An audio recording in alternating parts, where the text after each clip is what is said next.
They are inheritors of lands, wealth, and power acquired by theft and slaughter.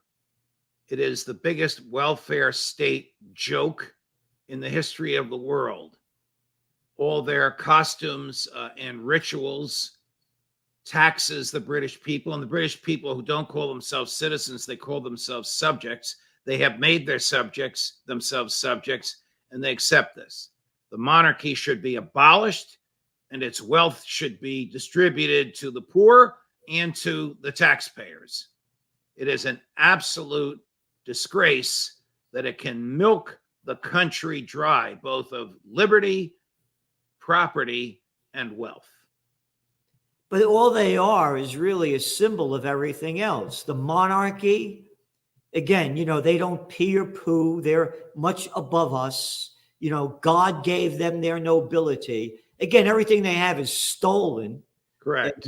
You well know.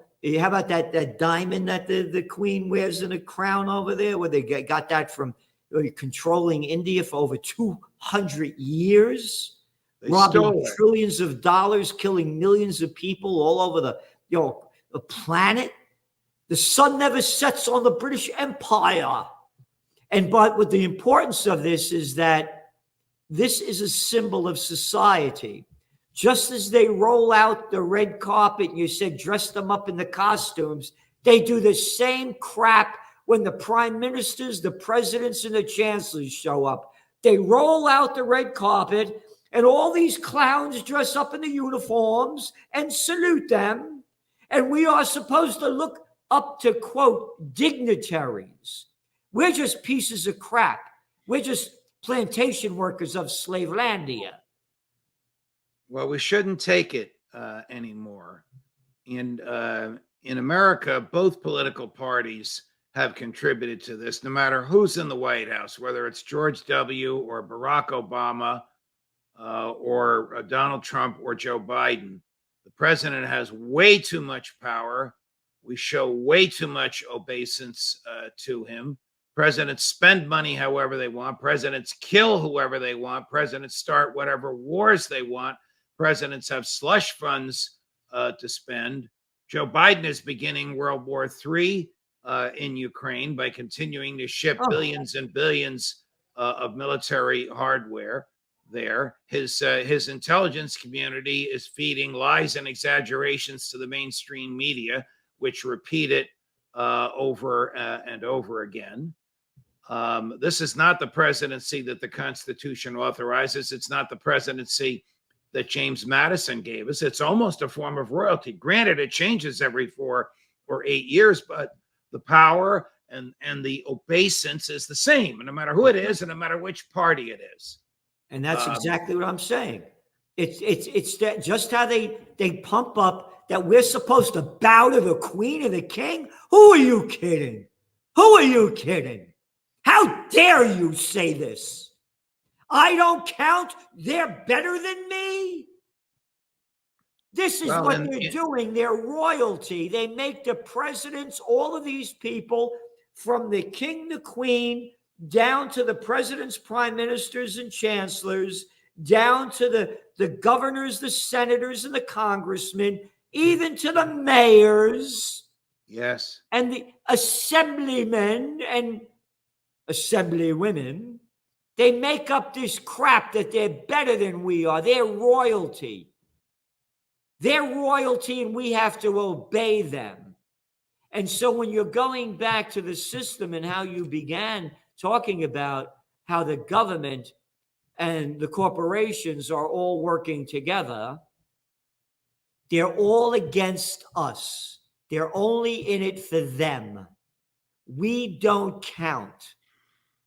They only count on us to steal our money in the name of taxes so they could rob us blind, live high lives, and care less about us paying more. And you talked about the Ukraine war, not a peep from the prostitutes, the media whores that get paid to put out by their corporate pimps and government whoremasters, how this Ukraine war and the United States and NATO supporting it to the levels that it has keeps bringing up inflation across the board. Right. It's Not also a peep. going to bring up a bitter, freezing cold winter in most of Europe, because they're not going to have, and what they do have, they're not going to be able to afford the heating oil and the natural gas on which they have grown dependent because of the idiotic, counterproductive sanctions that Biden has unilaterally imposed. Again, sanctions are not imposed by an act of Congress. There's no debate. The president just does it. Or unconstitutional authority in his hands to steal property from people. Those sanctions are killing Europe, hurting the U.S., and barely having an effect in Russia. This war that the United States, there's absolutely no blowback at all. All it is that we have to support Ukraine, one of the most corrupt countries, according to the European Union.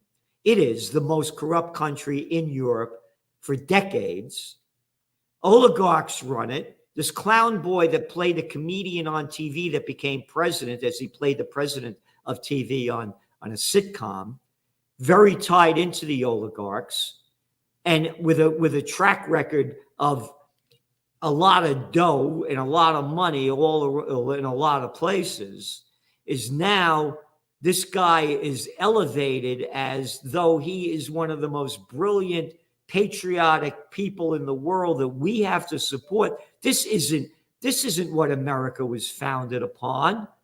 George Washington's farewell address: don't get involved in foreign entanglements, especially in Europe. This stuff has been going back and forth for centuries between them or among them.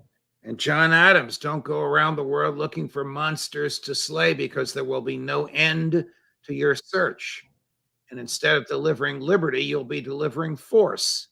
And every time there's a foreign war that the United States is involved in, whether it's directly, like World War I and World War II, or whether it's secretly, like now in Ukraine, that tramples liberty at home. It always happens.